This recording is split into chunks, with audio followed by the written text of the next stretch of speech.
আসসালামু আলাইকুম, সবাই কেমন আছেন? সো আজকে ভাবি কল দেওয়ার সাথে সাথে আমি আর মিথিলা রেডি হয়ে যাই আমাদের গন্তব্যস্থলে যাওয়ার জন্য। Guys, lift of. এখন আমাদের সিঁড়ি দিয়ে হেঁটে নামতে হবে। এমনি সকাল থেকে মাথা ব্যথা, পা ব্যথা, সবকিছু ব্যথা, আবার এখন সিঁড়িতে হেঁটে যাবো।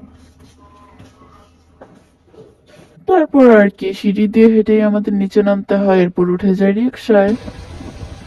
গাইস, আমার চুলের অনেক বাজে অবস্থা। আমার চুল দেখে আপনারা বাজে মন্তব্য করবেন না প্লিজ।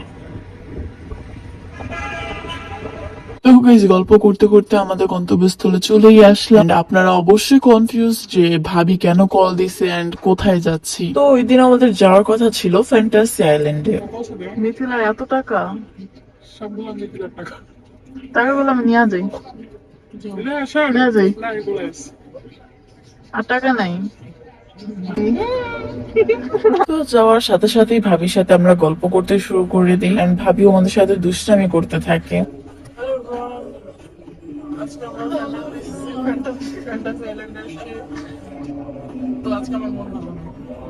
ওদিন সত্যি মিথিলার মনটা খুব বেশি খারাপ ছিল এন্ড কেন মন খারাপ ছিল সেটা ভিডিও শেষের দিকে বুঝতে পারবেন। আসলে কেন? কারণ আমার কেউ না, আমি আছি। জ্বালানোর জন্য বেশ একজন তো থাকবে। হ্যাঁ, আবার বলে আমি জ্বালাই। ও পর হয়ে যায়, একটু পর করা। এরপর আমাদের দুপুরের লাঞ্চ করার টাইম হয়ে গিয়েছিল, বাট আমাদের লাঞ্চ করতে করতে অনেক বেশি লেট হয়ে গেছিল, প্রায় 4টা বেজে গিয়েছিল। আরে বাবা, মারবো মানে এটা নিয়েও ভাবো, যদি মারলে রাগ করলে তাহলে তো রইব না।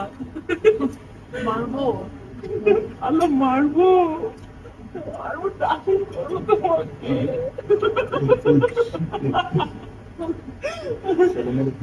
ঠিক আছে বাবা, বাবা বাপি যেতেছে না, ঠিক আছে। কোথায় আসছি, কোথায় আসছি? খাইতে, ঘুরতে,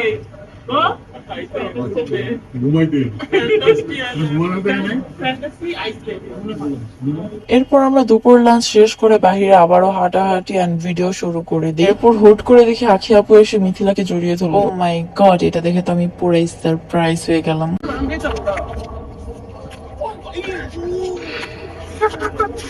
কি হয়েছে? ভিডিও পাড়া তো গালটা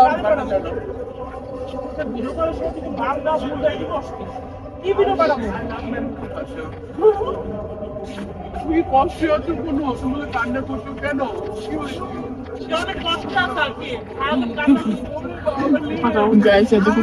মন খারাপ ছিল, এই জন্য এখন দুজন মিশে গেছে, তাই এখন কি বলে বেস্ট ফ্রেন্ডের ভালোবাসা। 2 ঘন্টা আগে তারপরে লিপসিং মিলে নেই, জানো? যাই হোক গাইস, মিথিলার মন খারাপ ছিল তখন এই কারণেই, বাট বেস্ট ফ্রেন্ডের সাথে রাগ করে কতক্ষণ থাকা যায়। এরপর মিথিলা অনেক বেশি হ্যাপি হয়ে যায়। এরপর আমরা সবাই মিলে ভাবির সাথে ভিডিও করা শুরু করি। পর মিথিলার 2টা ইয়াররিং মিথিলা সুন্দর করে আঁকি আপুকে পরিয়ে দেয়। তাদের মাঝখানে তো দুষ্টামি চলতেই থাকে। ও আমাকে বলতেছে যে কালো পড়ছে তাই ওর পিছনে মশা ঘুরতেছে। মানুষ ঘুরবে না, মশাই ঘুরবে ওর পিছনে। বাট আমিও তো কালো পড়ছি, এই আমার পিছনে মশা ঘুরবে না কেন? আমিও তো কালো পড়ছি। আমি সুন্দর। ও আচ্ছা, আমি শুনেছি সুন্দর হলে মানুষ ঘুরে, এখন দেখি মশা ঘুরে ওর পিছনে। তো যাই হোক গাইস, এরপর ওরা দুষ্টামি লাফালাফি ফালাফালি শুরু করে। মাঝখানে তারা আমাকেও টেনে বসিয়ে দেয় আমার উপর ওঠার জন্য। এরপর আমরা চলে যাই বাচ্চাদের খেলার জায়গাতে খেলার জন্য। ওখানে যেহেতু আমরা এত পরিমাণ লাফালাফি দুষ্টামি, আমার তো মনে হচ্ছিল বাচ্চারাও এত লাফালাফি করে না, আমরা যা দুষ্টামি করছি।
আখি আপু আর মিথিলা যেহেতু আমার থেকে লম্বা ছিল তাই তারা দৌড়ে উপরে উঠে যায়, বাট আমি উঠতে পারি, উঠতে গিয়ে পড়ে যায়। আর যখন উঠতে যাই তখন মিথিলা আমাকে উপরে উঠায় না। পরে আমরা দুষ্টামি করতে করতে রেস লাগি কে জিতে। গাইস আমি স্কুলে সবচেয়ে ফার্স্ট হয়েছি বাট ওরা আমার থেকে লম্বা।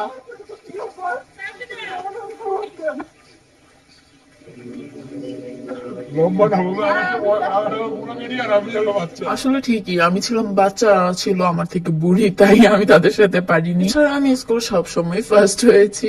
গাইস এরপর আমরা রেডি হয়ে যাই রাইডে ওঠার জন্য। এন্ড ফ্যান্টাসি আইল্যান্ডে যেই যাবেন এই রাইডটাতে অবশ্যই উঠবেন, এটা আমার কাছে বেস্ট একটা রাইড লাগে। ওখানে রাইডের মধ্যে সবচেয়ে মজা বেশি আমি এটাতেই পাই।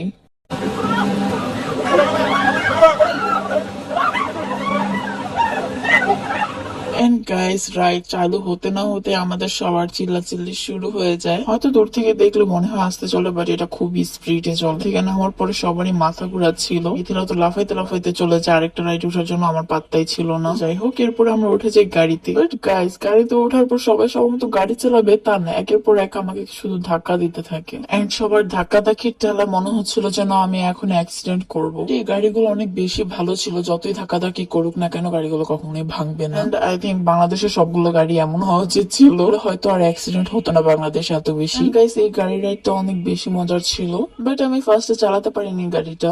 যখন আস্তে আস্তে চালানো শিখে আমার কাছে তো সেই মজা লাগতেছিল, গাড়ি থেকে নামতে ইচ্ছে করছিল না। তো যাই হোক এরপর আমরা আরেকটি রাইডে উঠে যাই। গাইস এই রাইডটা খুব বাজে একটা রাইড ছিল, বিকজ এটা একবার উপরে যায় একবার নিচে যায়, বাট মাঝখানে যে ঝাঁকি গুলা দেয় সবগুলো বিরক্ত করছিল। বাট গাইস সিরিয়াসলি মজা হয়েছে অনেক বেশি, সেটা তো আমাদের চিল্লাচিল্লি শুনলে আপনারা বুঝতে পারবেন।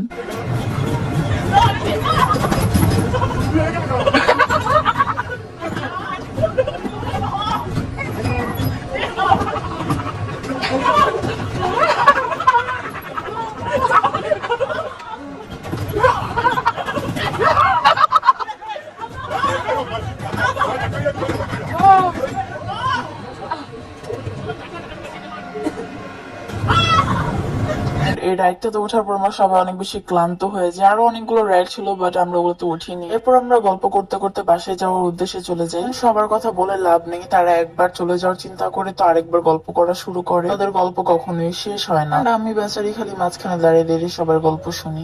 হ্যালো এভরিওয়ান, তো আমার দুই কলিজার টুকরাকে নিয়ে চলে এসেছি